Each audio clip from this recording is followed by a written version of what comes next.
Hey guys, welcome to BP the Bible Perspective. Trevor Noah versus Thomas Sowell on the issue of reparations, racism, and slavery. This is part 4 of us unpacking this. Now, before we get into it, please like and share this video and subscribe to BP the Bible Perspective. And as always, if you have a thought or comment, add it to the comment section below. All comments are welcome. Now, this is part 4 of me unpacking a video that was put together, and the title was Trevor versus Sowell. And this is not a face-to-face debate. It's spliced together from Trevor Noah's The Daily Show and an interview that was conducted that Thomas Sowell gave by the Hoover Institute. Frankly, I'm under the impression that Thomas Sowell wouldn't be caught dead in the same room as Trevor Noah. And also, to be fair, Thomas Sowell doesn't give many interviews anyway. But the person did a very good job of splicing together statements and opinions and views that Thomas Sowell made, and then how Trevor Noah would combat in his statements what Trevor Noah said. And I thought this was a very good video to watch. I want to go a little deeper. I have been going deeper and explaining even more because I think there's some important issues that, and I want to say I am refuting, along with Trevor Noah, a lot of the conservative claims made. Now, just so we know, Trevor Noah is a progressive. He has The Daily Show, and you can watch it. I believe it comes on one of the cable networks, Comedy Central. But my focus is on a lot of the statements that Thomas Sowell made. Now, this is a longer interview, and so the person who did the video is splicing together just a portion of this interview that he's done.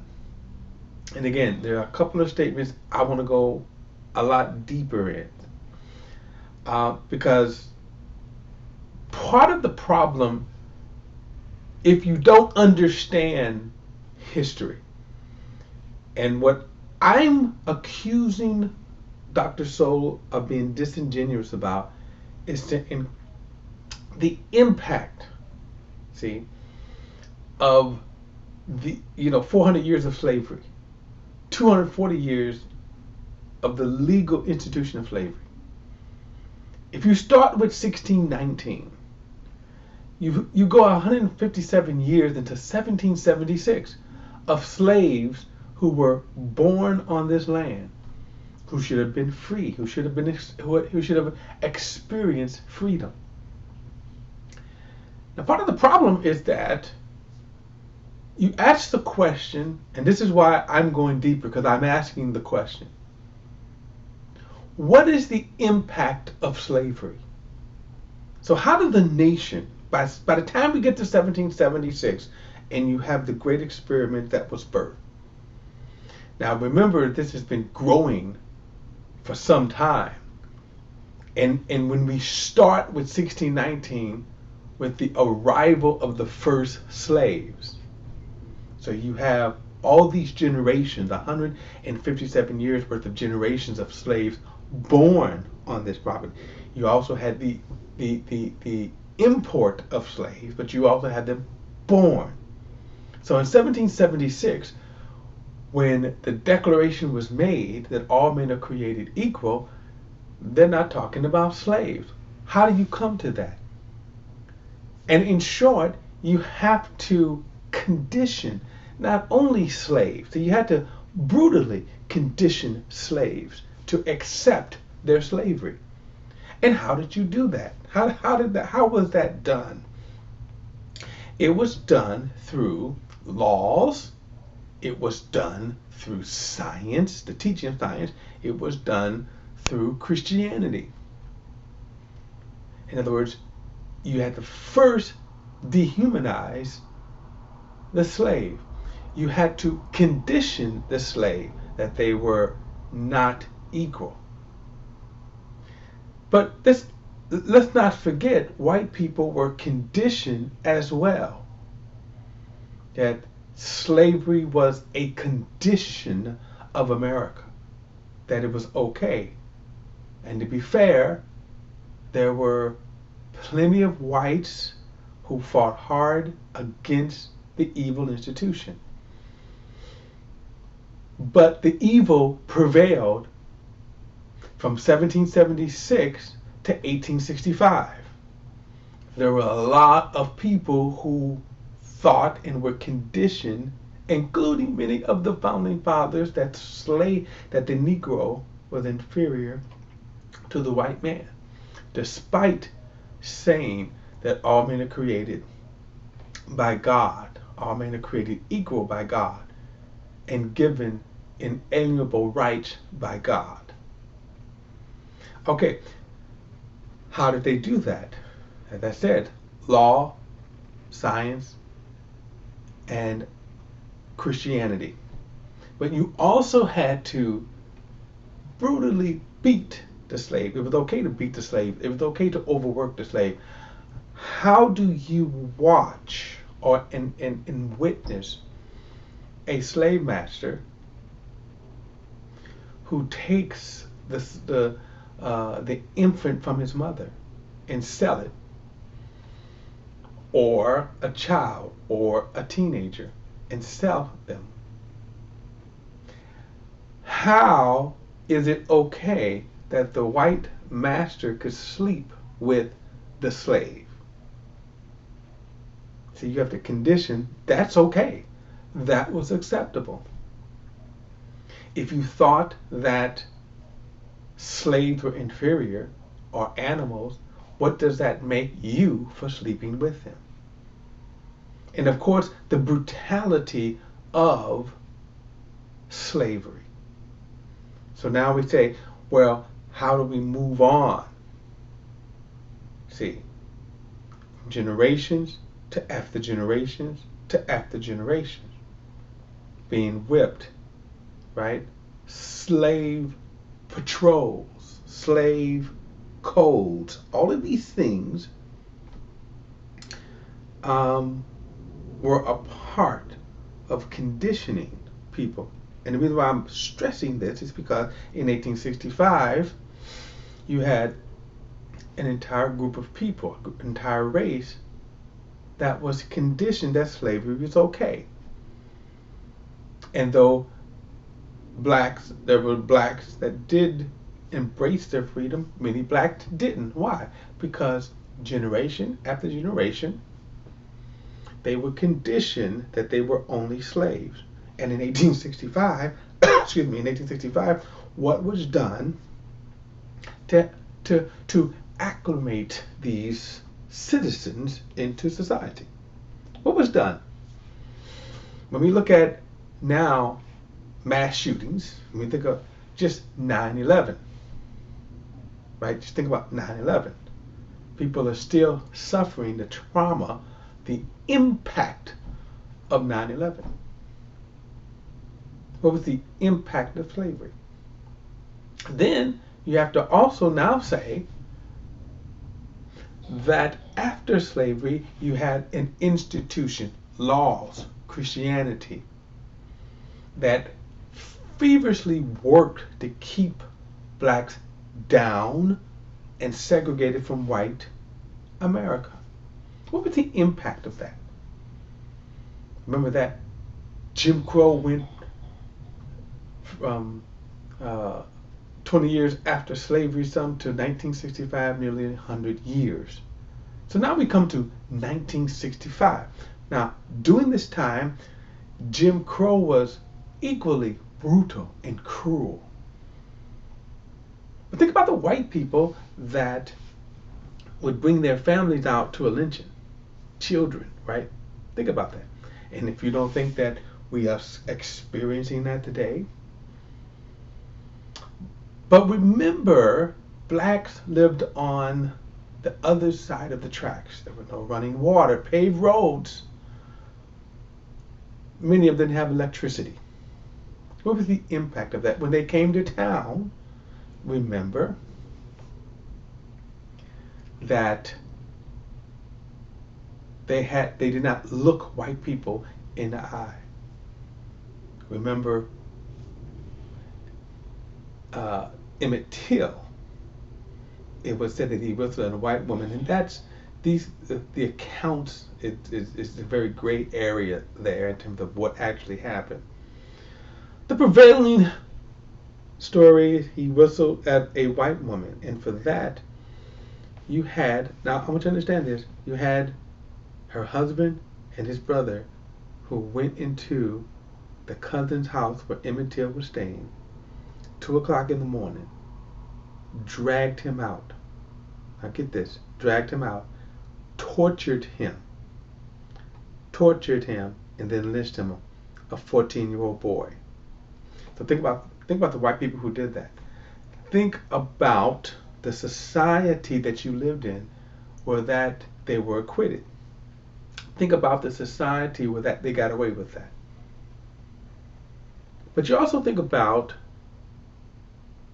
why did they allow those white men to come in to the home and take Emmett Till?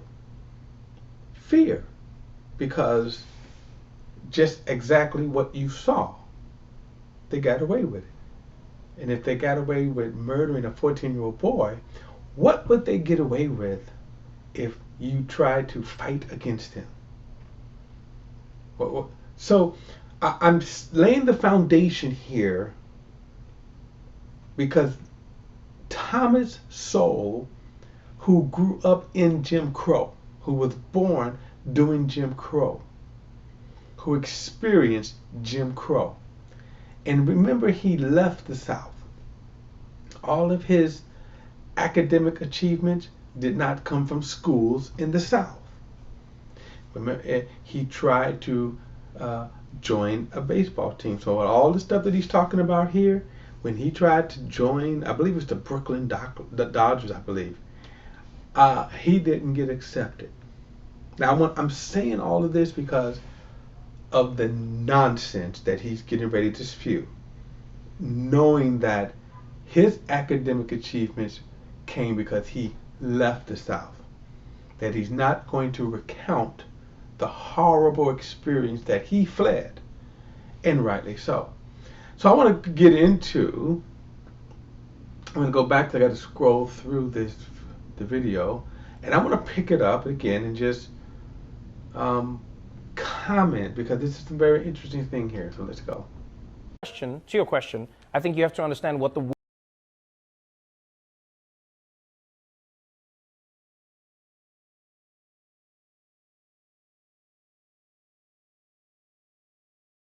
notice something, a column that you wrote, this is a couple of years ago, in which you rebutted Nicholas Kristof of the New York Times.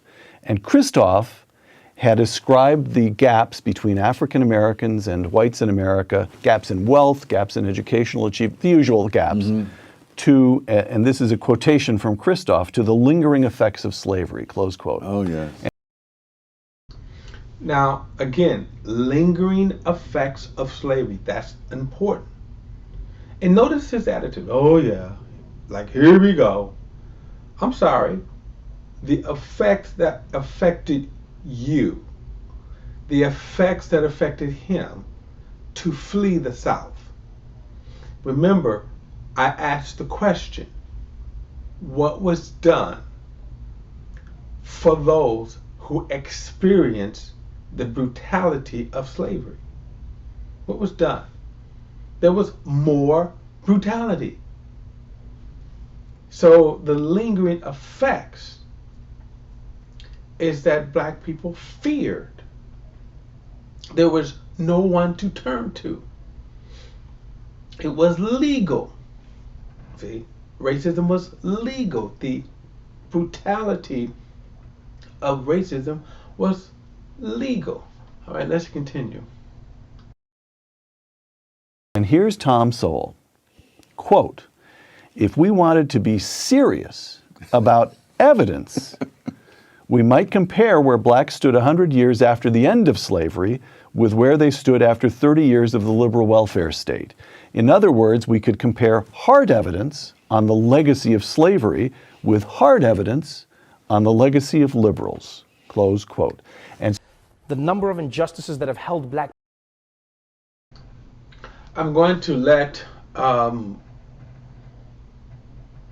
I think Trevor does a great response here, but what Thomas Sowell, what he is going to make to me a false dichotomy, a false comparison,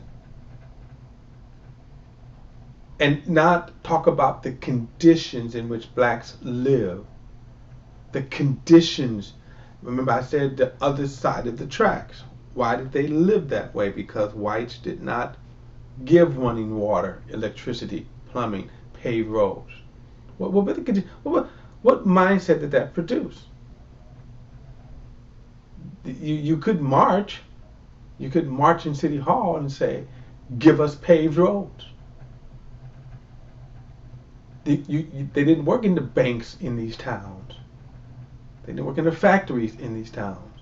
Unemployment was limited to the colored person. Let's let Trevor respond to this. People back in America amount to an insurmountable, like you look at black people's freedom, you look at black people's land, just land alone. The amount of wealth you can acquire over time if you own land is exponential, because you have the land, you have the fact that you can borrow based on the land, you have the fact that you can use the money that you have borrowed to grow more wealth, you can use it to grow your family's wealth. Just taking that away from black people alone.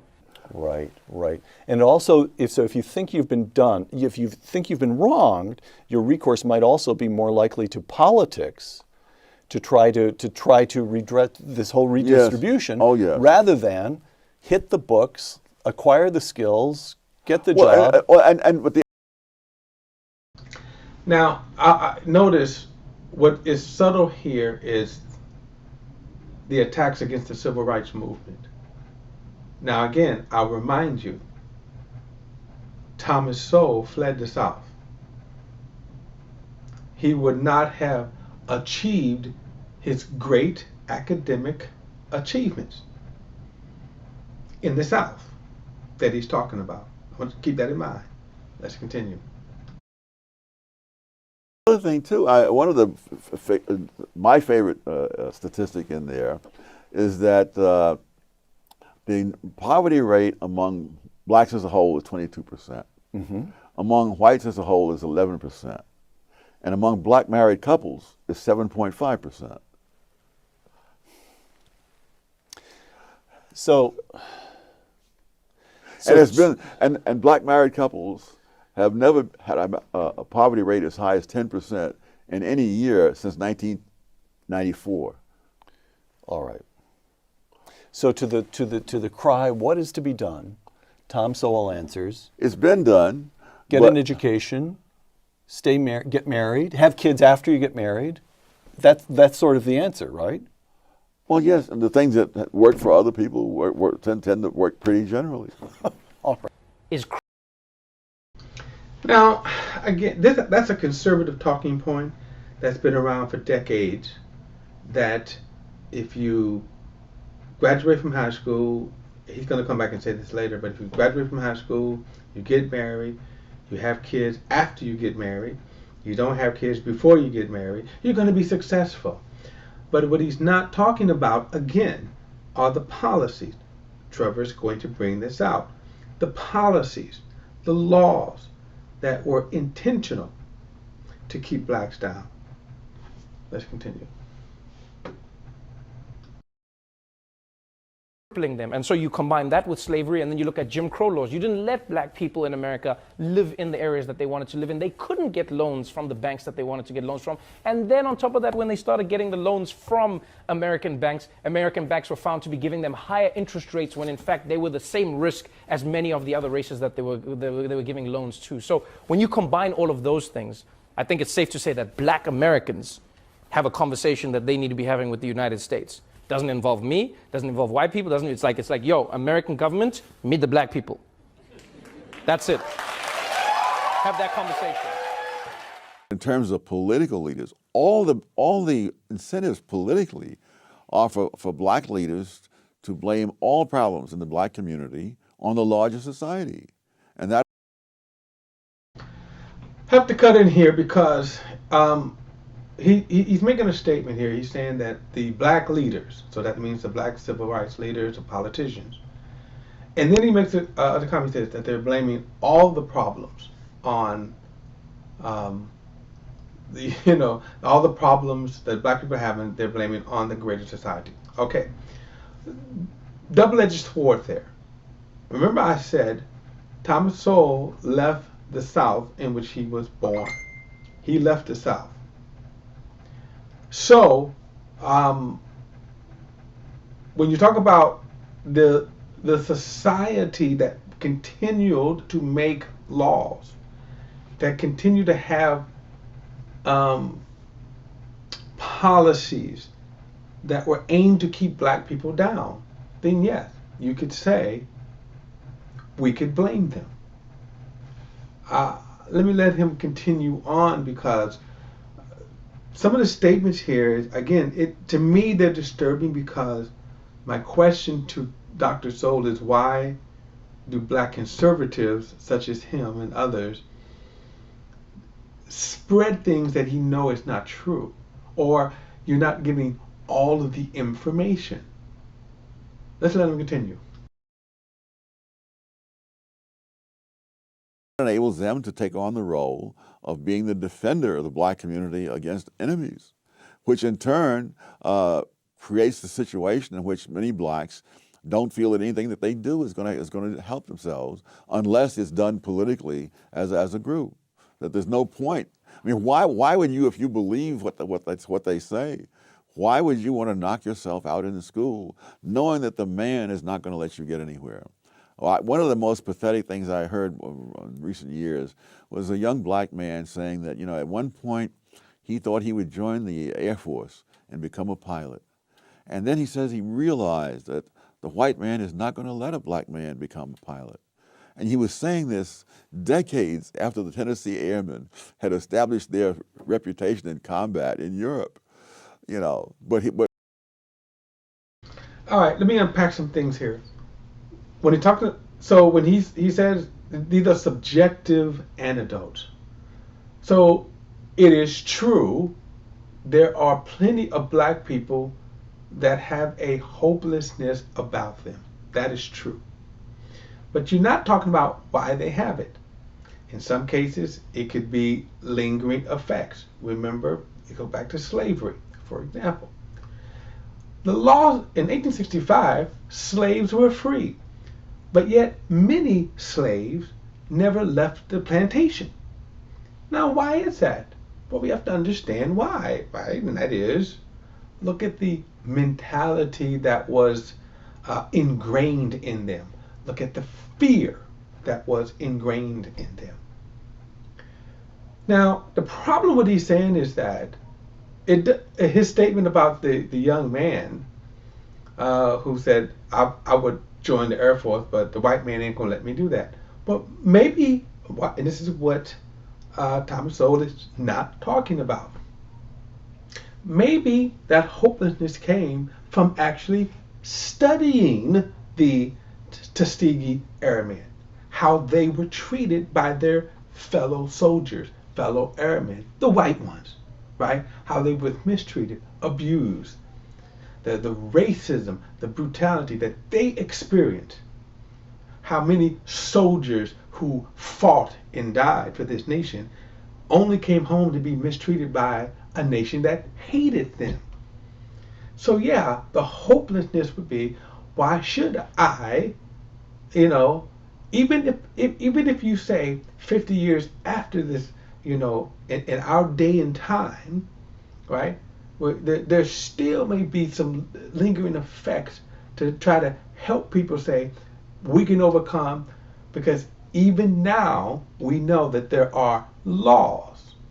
We have to fight against, think about this, we have to fight against Republican states that are passing laws that are specifically, in North Carolina, the Supreme Court says that the Republicans with laser precision targeted black people to disenfranchise them for their votes. So now, yeah, these, he's going to call them race hustlers, have to overcome that. The people say, look, you should get out and vote. That when you go to the polls, that they're going to say, you don't have the right seal, you don't have the right this, you don't have the right that, even though you've been voting for the last 20, 30, 40, 50 years. Yeah, we still have this hopelessness that is ingrained in us. And that's what Thomas Sowell is not talking about. In my opinion, shame on him. Let's let him continue. The hopelessness is one of the big products of the race industry.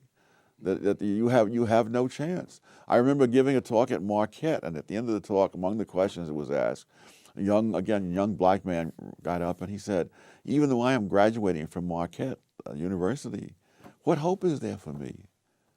And having gone through college when I was in the 50s, I don't remember any blacks saying that in the 1950s, when there was a lot more obstacles to overcome than there were when this guy is graduating from Marquette. So that's a very, very subjective point of view right there, because there's only one, and it certainly doesn't reflect all of the black people who are graduating. Is he citing that this is a typical response of black people, or just one? I acknowledge there are a lot of black people that have a sense of hopelessness. Some of it is justified, a lot of it is not justified in our day and age. This is the lingering effects of what was done by a nation to and targeted a specific race, black people. Yeah, we still have that hopelessness to deal with. I'll give you an anecdote of my own. I am in the building trades, and most of these jobs that you see in the building trades, whether it's electricians, plumbers, carpenters, painters, I'm a stationary engineer, that when I would go on a job interview and you can look at the skyline and you'll see that these building engineers, mostly white, even on campuses that are mostly black, when you go to the building trades departments, they're still mostly white. Why is that? Because they're not hiring black people. And oftentimes the hiring managers, the chief engineers who conducts the interview, reject black engineers. I would have to go on 10, 15 interviews where my counterpart might only do one or two. So the hopelessness, the frustration that you experience, knowing that there were times when I would walk into an office and the chief engineer, just by the look on his face, I know this is not going anywhere. At best, he's going to go through the motions. Now, I was fortunate enough that I work, but still, I understand the hopelessness that when you come home after being rejected and rejected and rejected, I understand that. So when he says here that these race hustlers, wait a minute, these things still happen. And how do you overcome it? Can they call the Thomas Sowells to overcome it? He's going to get into this notion that all of the civil rights leaders and all that they're going to call them race hustlers, that they're benefiting the people for power. No, they're not. Tell me the black Republicans that are fighting the good fight of racism out there. You know, when people say, you know, blacks should come off of the Democratic plantation, okay, fine. What are the Republicans offering? So when you say, and they're going to say, let them say this, and then I'll rebut it later. But you have to produce that kind of feeling in order to serve the interests of those in the race industry. Somewhere, watching this interview, there's a young Thomas Sowell. There's an African American who's smart and wants to do something with his life. It seems to me we've already got one piece. All I'm going to say about this is that that's an absurd thing, because it assumes that, you mean African American wants to do something with this life. You know, there's such great hope in the black communities. Well, let me also say this, that remember, there were black communities, there were towns that thrived and white people destroyed them. And in every society, right, in every group of people, you always have a group of people that run the gamut from poor to successful. We have it among black people. As I said, you have SBCUs, the historically black colleges, which we can ask the question, why were there historically black colleges? You know, because they couldn't get into white colleges. Why was there affirmative action? Well, because whites were not hiring, and you had to counter that by the laws. Okay, and I think I dealt with that in the previous parts of this. But what I'm saying is that even to this day, and this is 2022, that we still have a lot of things that we are fighting against. Now, I'm going to let them play out, and then I'm not going to deal with too much of this, because it's going to get into a conservative talking point here. But let me let him finish. Advice you'd offer to him is stay away from the races industry. Stay away from the race hustlers. What advice would you give a young Thomas Sowell? How do you make something of yourself as an African? Okay, I'm going to stop it there, because I think the question was silly. And then when he makes the issue of race hustlers, then if you don't have, as they call them, race hustlers, who's fighting the fight? So then you have to go and say, as Thomas Sowell and other Republicans and black Republicans say, well, there's no racism out here. But that's just a complete lie to say that. And so what I'm saying is, hey, yeah, there is, we can say, black people that need things like Black Lives Matter, for a good example, is a good example, and I can close out with this. In recent news, Black Lives Matter has been getting hammered because of the allegations of misappropriation of funds. But on the other hand, why Black Lives Matter started was very valid, because again, can you recall Thomas Sowell, when unarmed black people are getting shot by the police? And this is the mark of Black Lives Matter. Problem with Black Lives Matter is because now when the money came, it seemed like they got seduced by the lifestyle. But that's for another video. All right, guys, look, that is my perspective. I'd love to hear your opinions and your views. Add to the comments section, and remember, all comments are welcome, and don't forget to like and share this video and subscribe to BP, the Bible Perspective. Till next time, I'll see you then.